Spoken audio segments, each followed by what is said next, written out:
अगर आपकी तैयारी बिल्कुल भी नहीं है या फिर अगर आपकी तैयारी थोड़ा बहुत है लेकिन आपको डर लग रहा है कि उस दिन क्या होगा, तो ये प्रश्न को देखिए, अगर आप इन सभी प्रश्न का जवाब दे देते हैं, अगर आप लोग इसमें से 30% प्रश्न का भी जवाब दे देते हैं, तो इसका मतलब है कि आपकी तैयारी बहुत अच्छी है और अब आपको घबराने की बिल्कुल भी जरूरत नहीं है। और दोस्तों आप लोग जैसे कि सुनते हैं कि वायरल प्रश्न, तो दोस्तों वायरल प्रश्न जो है वो वायरल हो चुका है, उसी को दोस्तों इस वीडियो में हम लोग करने वाले हैं। और इसको अगर आप अंत तक देख लिए तो इसका मतलब है कि आप जो है बहुत ही अच्छे एकदम तैयारी कर चुके हैं। जी हाँ, तो चलिए फर्स्ट क्वेश्चन देखिए आपकी स्क्रीन पर, फटाफट आप लोग सभी प्रश्न का आंसर देते हुए चलेंगे। जो भी प्रश्न दोस्तों आपसे नहीं बनेगा प्लीज आप उसको एक बार देख लीजिएगा कम से कम प्लीज, तभी दोस्तों ये वीडियो आपको देखने का फायदा होगा, अन्यथा फिर अभी आप लोग वीडियो को देखने का कोई भी फायदा नहीं होगा। चलिए फर्स्ट प्रश्न देखिए आपकी स्क्रीन पर, एमनेस्टी इंटरनेशनल का जो संबंध है वो किससे है। देखिए मैंने आपको कई बार प्रश्न करवाया है ना, बिल्कुल मानवाधिकारों की रक्षा से। तो एमनेस्टी इंटरनेशनल का जो संबंध है वो दोस्तों मानवाधिकारों की रक्षा से है। 2019 में भी देखिए यह प्रश्न आपको जो है पूछा गया प्रश्न आपका। क्या बात है, एकदम आप लोगों ने इसे आंसर लगाया। प्लीज आप लोग वीडियो को लाइक कर देंगे, चैनल को सब्सक्राइब कर देंगे अगर आप लोग पहली बार आए हैं तो। अब देखिए अगला प्रश्न क्वेश्चन नंबर 2,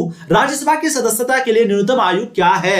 हमने आपको देखिए पूरा कंफ्यूजन आपको दूर कर दिया था। एक राज्यसभा होता है, एक विधानसभा होता है, एक विधान परिषद होता है, एक लोकसभा होता है। मैंने आपको पूरा डाउट क्लियर कर दिया था। बिल्कुल यहाँ पर सेकंड जो आंसर है वो आपको जाएंगे दोस्तों 30 वर्ष। देखिए अगर आपको प्रश्न पूछा जाए राज्यसभा के बारे में या फिर अगर आपको पूछा जाए, थोड़ा सा ध्यान से देखिएगा, आपका 4 नंबर का कंफ्यूजन जो है वो दूर हो जाएगा, नहीं तो फिर आप लोग गलत कर दीजिएगा। ठीक है, एक आपका होता है विधान परिषद, एक आपका क्या होता है विधान परिषद, एक होता है राज्यसभा। इनकी जो आयु है दोस्तों, यानी कि कम से कम अगर आप विधान परिषद बनना चाहते हैं, राज्यसभा का सदस्य बनना चाहते हैं, तो आपको कम से कम 30 वर्ष का होना होगा। ठीक है, वहीं पे अगर हम लोग बात करेंगे लोकसभा के बारे में, अगर आप लोग लोकसभा का सदस्य बनना चाहते हैं, ठीक है, लोकसभा का सदस्य, एक आपका विधानसभा हो गया, विधान परिषद हो गया, एक आपका राज्यसभा हो गया और एक आपका लोकसभा हो गया दोस्तों, एक आपका विधानसभा हो गया। तो ये दोनों का अगर आपको सदस्य बनना है तो दोस्तों तो आपको जो है टोटल 25 वर्ष का होना होगा। ठीक है, प्रधानमंत्री, उप प्रधानमंत्री ये बनने के लिए 25 वर्ष, वहीं पे राष्ट्रपति और उपराष्ट्रपति बनने के लिए 35 वर्ष। तो प्लीज पूरा डाउट को अच्छे से समझ लीजिए, आपको समझ में आ जाएगा। थोड़ा वीडियो को पीछे करके आप लोग देख लीजिए। ठीक है, चलिए देखिए अगला प्रश्न क्वेश्चन नंबर 3, लोकसभा की अधिकतम संख्या, अधिकतम सदस्य संख्या जो है वो कितनी है। देखिए 2020 में आपको ये प्रश्न पूछा गया है। बिल्कुल थर्ड के दोस्तों आंसर आपको जाएंगे वो 552 हो सकती है। ठीक है, तो लोकसभा की जो अधिकतम सदस्य संख्या है, मेंबर की जो संख्या है वो टोटल 552, यानी कि अधिकतम ज्यादा से ज्यादा 552 हो सकती है। चलिए अब देखिए अगला प्रश्न क्वेश्चन नंबर 4, सुरक्षा संबंधी परंपरागत अवधारणा की, परंपरागत अवधारणा, गैर परंपरागत अवधारणा आप लोग को पता होगा। तो परंपरागत अवधारणा की जो मुख्य विशेषता है वो क्या है। आप लोग एकदम सही जवाब दिए हैं। इसके जो राइट आंसर दोस्तों वो आपको जाएंगे निशस्त्रीकरण एवं अश्व नियंत्रण में विश्वास। ऑप्शन सी आपका बिल्कुल 4 के जो है सही जवाब हो जाएंगे। अब देखिए अगला प्रश्न क्वेश्चन नंबर 5, मानव अधिकार मुख्यतः व्यक्ति के किस तरह के अधिकारों का रक्षा करता है। मानव अधिकार जो है मुख्यतः व्यक्ति के किस तरह के अधिकारों का रक्षा करता है। देखिए ये भी प्रश्न मैंने आपको कई बार करवाया। बिल्कुल 5 के जो राइट आंसर दोस्तों वो आपको जाएंगे व्यक्ति की गरिमा एवं उसके प्रतिभा विकास का अधिकार। ऑप्शन आपके बी जो है बिल्कुल 5 के सही जवाब हो जाएंगे। क्या बात है, बहुत बढ़िया। अब देखिए अगला प्रश्न मैंने आपको ये भी प्रश्न करवाया था, मानवाधिकार का जो संबंध है बिल्कुल एमनेस्टी से है, लेकिन मानवाधिकार दिवस जो है कब मनाया जाता है आप लोग को पता होगा। इसके दोस्तों बिल्कुल आपके सही जवाब हो जाएंगे वो है आपके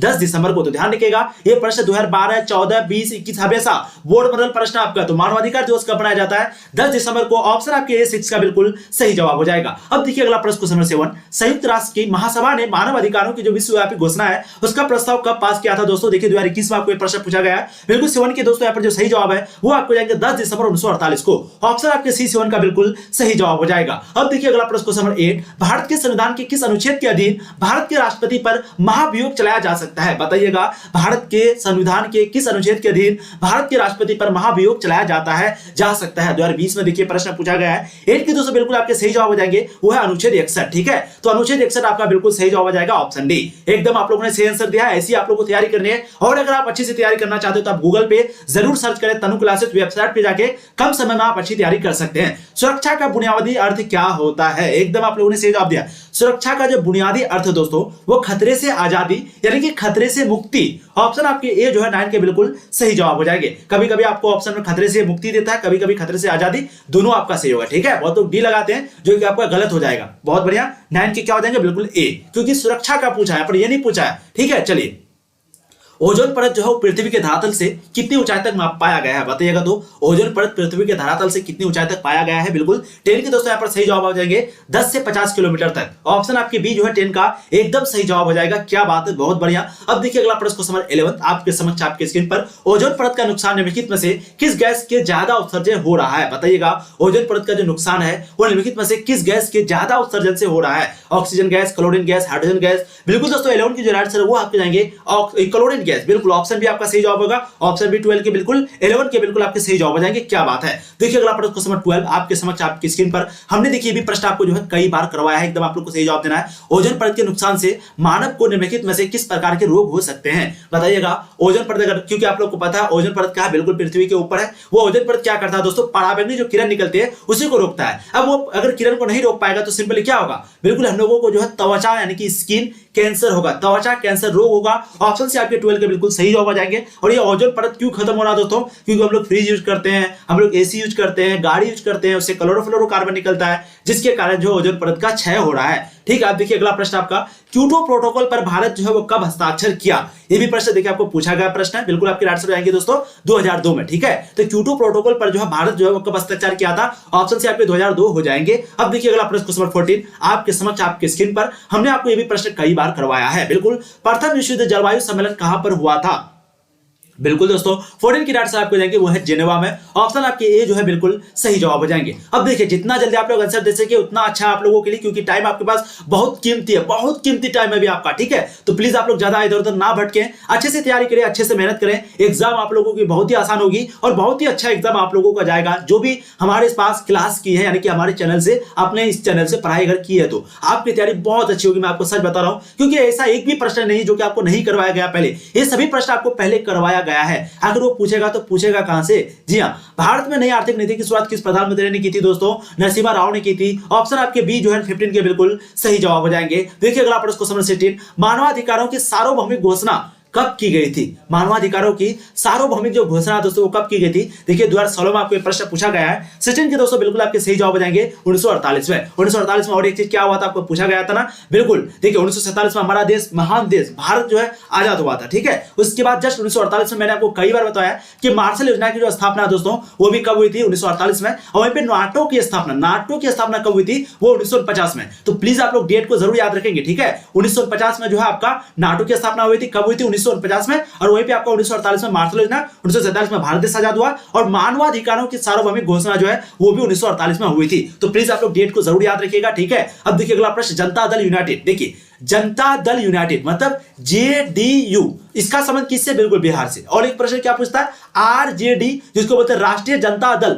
राष्ट्रीय जनता दल, इसकी स्थापना मतलब कि इसका ये पार्टी दोस्तों कहां पर है, ये भी आपका बिहार में। और जेडीयू यानी कि जनता दल यूनाइटेड ये भी बिहार में। ठीक है, दो प्रश्न आपको यहां पर पूछा जाता है। सबसे पहला 2015 में और 2020 में, वैसे 15 वाला पूछा हुआ प्रश्न है, 2020 में और 2015 में किसको सबसे ज्यादा सीटें मिली दोस्तों, तो वह आरजेडी को यानी कि राजद को। ठीक है, और यानी कि राष्ट्रीय जनता दल को, और जदयू को यानी कि जेडीयू को जो है 2010 में सबसे ज्यादा सीट मिली थी। कब, 2010 में। ठीक है, तो ये दोनों पार्टी बिल्कुल बिहार के। 17 की राइट आपके ऑप्शन ए हो जाएंगे। बिहार के पहली महिला मुख्यमंत्री कौन है, राबड़ी देवी, ध्यान रखिएगा। अब देखिए अगला प्रश्न, केंद्र में जनता पार्टी किस वर्ष में सत्ता में आई, बिल्कुल 18 के दोस्तों राइट आएंगे 1977 में। आपको पता है जनता पार्टी की जो स्थापना है वो 1977 में हुई थी और 1977 में ही ये पार्टी विजय हुई। और पहले जो प्रधानमंत्री है दोस्तों वो कौन बने थे, बिल्कुल मोरारजी देसाई बने थे, जो कि 18 महीने के लिए बने थे।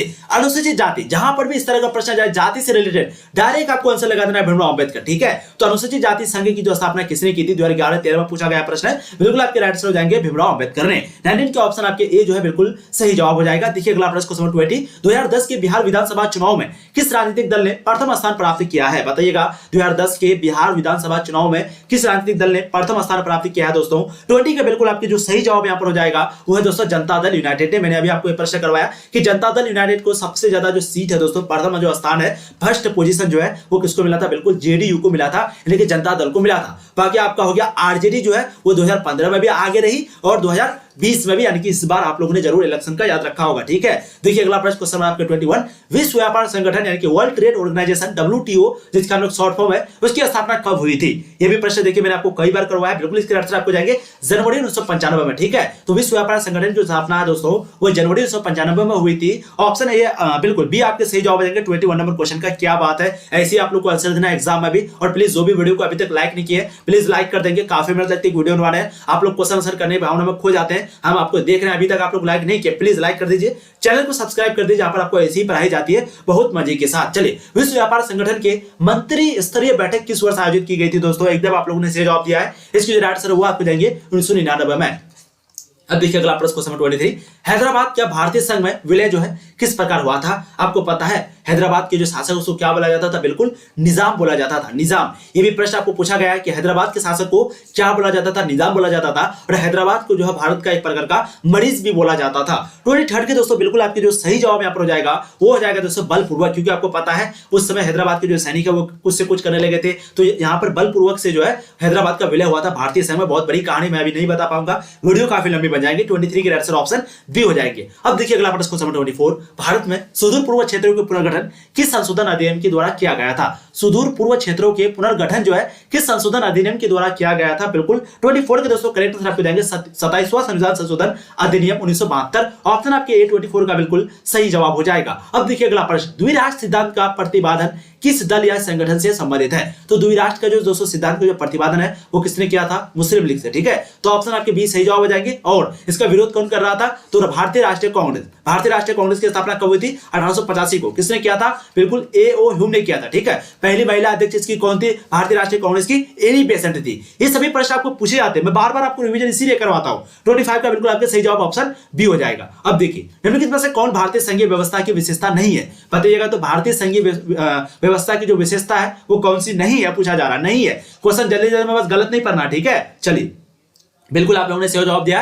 दोहरी नागरिकता जो है वो भारतीय संघीय व्यवस्था में नहीं है, यानी कि इसकी विशेषता नहीं है। ऑप्शन आपके ए जो है 26 का बिल्कुल सही जवाब हो जाएगा। अब देखिए अगला प्रश्न कई बार आपको पूछा गया और हमने आपको तो हजारों बार ये प्रश्न बता चुके होंगे कि मुस्लिम लीग की जो स्थापना है वो 1906 में हुई थी और बंगाल विभाजन जो है वो 1905 में हुआ था। दोनों को मैं साथ साथ बताता हूं हमेशा। 1885 में किस राजनीतिक दल की स्थापना हुई थी? तो 1885 में जो है बिल्कुल भारतीय राष्ट्रीय कांग्रेस की स्थापना हुई थी। अभी हमने आपको बताया। बिल्कुल आपके ऑप्शन ए सही हो जाएंगे। किसने किया था? A.O. ह्यूम ने किया था। अब देखिए अगला प्रश्न क्वेश्चन 29, कई बार हमने आपको करवाया है। ब्रिटिश सरकार की किस अधिनियम के द्वारा एवं किस वर्ष भारत का शासन अपने हाथों में लिया गया? एकदम दोस्तों 29 के आपके एकदम सही जवाब हो जाएंगे। वो है दोस्तों आपके ऑप्शन ए भारतीय शासन अधिनियम 1958, ठीक है। तो ब्रिटिश सरकार की भारतीय शासन अधिनियम 1958 के द्वारा एवं किस वर्ष भारत का, यानी कि किस वर्ष? 1958 के वर्ष में शासन जो अपने हाथों में लिया था। तो ऑप्शन ए जो आपका 29 का सही जवाब हो जाएगा। अब देखिए अगला प्रश्न क्वेश्चन 30, भारत के विभाजन निम्नलिखित में से किस अधिनियम के द्वारा हुआ था? 30 के एकदम सही जवाब आपको जाएंगे भारतीय स्वतंत्रता अधिनियम 1947, ठीक है। तो ऑप्शन सी इसी के आधार पर जो है क्या हुआ था दोस्तों? भारत का विभाजन जो है हुआ था, यानी कि इसी अधिनियम के द्वारा। अधिनियम का नाम क्या है? भारतीय स्वतंत्रता अधिनियम, जो कि 1947 में हुई थी। आप लोगों को पता होगा भारत और पाकिस्तान, ठीक है। चलिए भारत बांग्लादेश के बीच शांति, सहयोग और मैत्री की 25 वर्षीय संधि जो है वो कब हुई थी? यानी कि भारत और बांग्लादेश के बीच शांति होना चाहिए, सहयोग होना चाहिए, मैत्री यानी कि मित्रता रहनी चाहिए। ये 25 वर्षीय एक संधि बनी थी, वो कब बनी थी? 31 के बिल्कुल आपके सही जवाब हो जाएंगे दोस्तों, वो 1972 में। ऑप्शन आपके भी 31 का बिल्कुल राइट आंसर आएगा। अब देखिए अगला प्रश्न क्वेश्चन 32, 1974 में पहला पोखरण परमाणु जो है परीक्षण के समय भारत के प्रधानमंत्री कौन थे? तो आपको पता है 1974 में जो है कौन थे? बिल्कुल इंदिरा गांधी थी, क्योंकि आपको पता है 1971 से लेकर के 1977 तक जब तक चुनाव नहीं हुआ था, यही जो है इंदिरा गांधी भारत के प्रधानमंत्री थी। और 1975 में इन्होंने क्या लागू किया था? बिल्कुल आपातकाल, यानी कि संकट काल है, ठीक है। दोनों प्रश्न आपको पूछा था, आपातकाल कौन लागू किया, संकट काल को लागू किया, तो दोनों एक ही चीज है आपका। तो 1974 में पहला परमाणु पोखरण जो, यानी कि 1974 में जो है पहला परमाणु परीक्षण हुआ था। कहां पर हुआ था? पोखरण में। और दूसरा दोस्तों कब हुआ था? 1998 में। ये भी प्रश्न आपको पूछा था ना। तो उस समय प्रधानमंत्री कौन था 1974 में? बिल्कुल इंदिरा गांधी। सही जवाब यहाँ पर आपके ऑप्शन ए हो जाएगा। अब देखिए अगला प्रश्न, जवाहरलाल नेहरू ने भारतीय विदेश नीति का प्रमुख आधार निम्नलिखित में से किसे बनाया था? देखिए ये सभी प्रश्न आपको पूछे जाते हैं। अगर आप लोग कम समय में और भी अच्छी तैयारी करना चाहते हो तो प्लीज आप लोग वेबसाइट पे जाकर जरूर पढ़िए। वहां पर आपको सिंपली तनु क्लासेस सर्च करना और वेबसाइट पे जाने के बाद देखिए इस तरह का कुछ इंटरफेस खुलेगा। आपको यहाँ पर दोस्तों chapter by chapter objective subjective question भी मिलेगा। साथ ही साथ 5-5 करके सेट जो है सभी सब्जेक्ट का अपलोड कर दिया गया है। Political, geography, history, Hindi, English का आपको समरी भी अपलोड कर दिया गया। चैप्टर बाय चैप्टर ऑब्जेक्टिव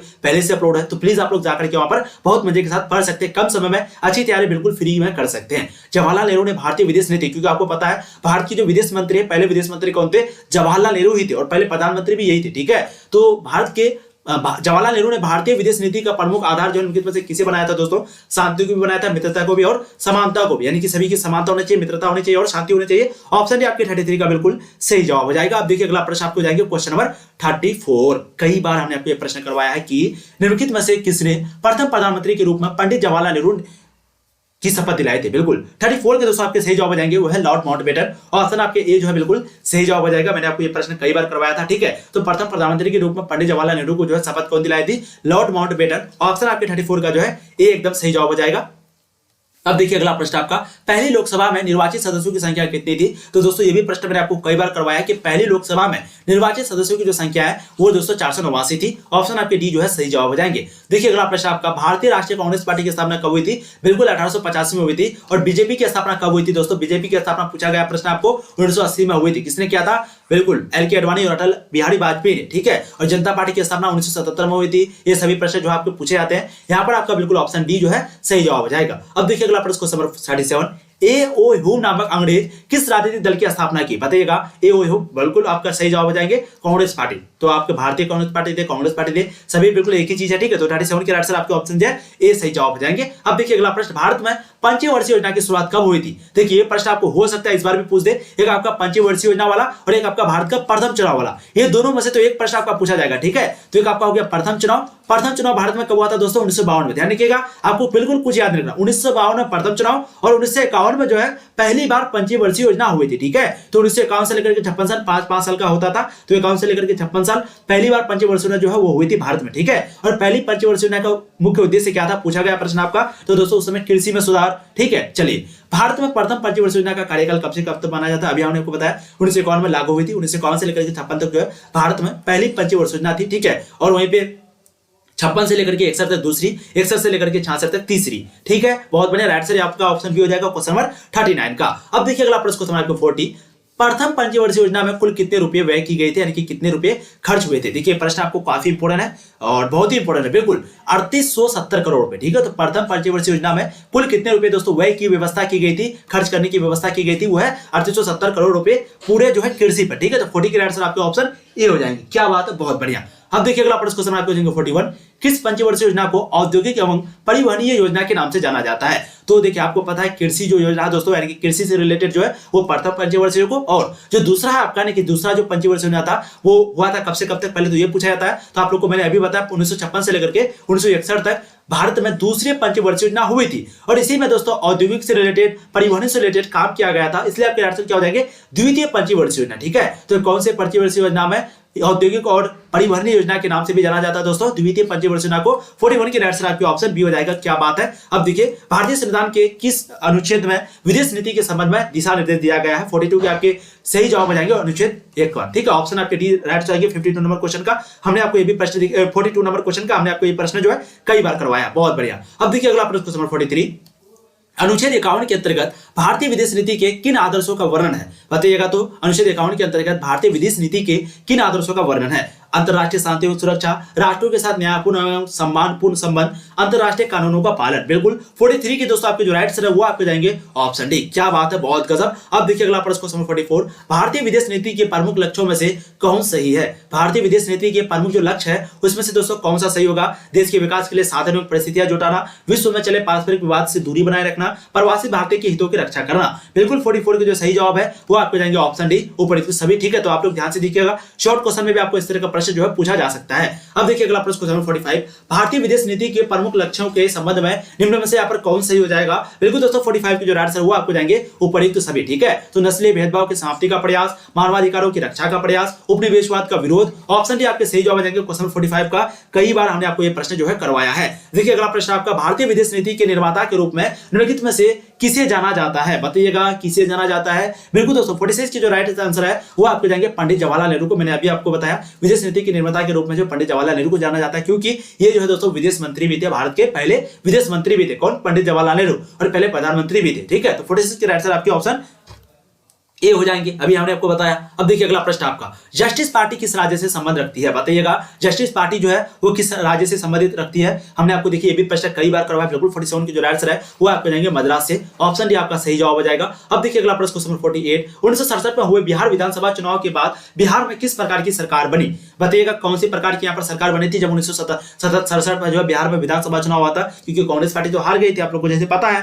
बिल्कुल 48 के दोस्तों सही जवाब हो जाएंगे संयुक्त विधायक दल की सरकार, ठीक है। तो राइट आंसर आपका ऑप्शन हो जाएगा। इसी की सरकार बनी थी 1967 में विधानसभा चुनाव में। अब देखिए अगला प्रश्न आपका, गैर कांग्रेसवाद का नारा किसने दिया था? 2013 और 14 में पूछा है। लालू यादव ने, जयप्रकाश नारायण, राम मनोहर लोहिया ने, चौधरी चरण सिंह ने। 49 के बिल्कुल आपके सही जवाब हो जाएंगे राम मनोहर लोहिया ने गैर कांग्रेसवाद यानी कि नॉन कांग्रेसिज्म का नारा दिया था। तो ऑप्शन आपके जो है बिल्कुल सी आपके सही जवाब बताएंगे। क्या बात है, बहुत बढ़िया, बहुत गजब। अब देखिए अगला प्रश्न, क्वेश्चन नंबर 50। जो भी दोस्तों वेबसाइट पे जाके तैयारी नहीं करते तो इसका मतलब है कि आप बहुत बड़ा गलती कर रहे हैं। मैं आपको बता रहा हूं, मैं मेहनत आपके लिए वहां भी करता हूं, तो प्लीज आप लोग जरूर जाइएगा। 1967 के आम चुनाव के बाद बिहार में किस पार्टी के नेतृत्व में सरकार बनी थी? बिल्कुल आपके 50 की जो करेक्ट आंसर दोस्तों वो आपके जाएंगे भारतीय क्रांति। ठीक है, ऑप्शन से आपके सही जवाब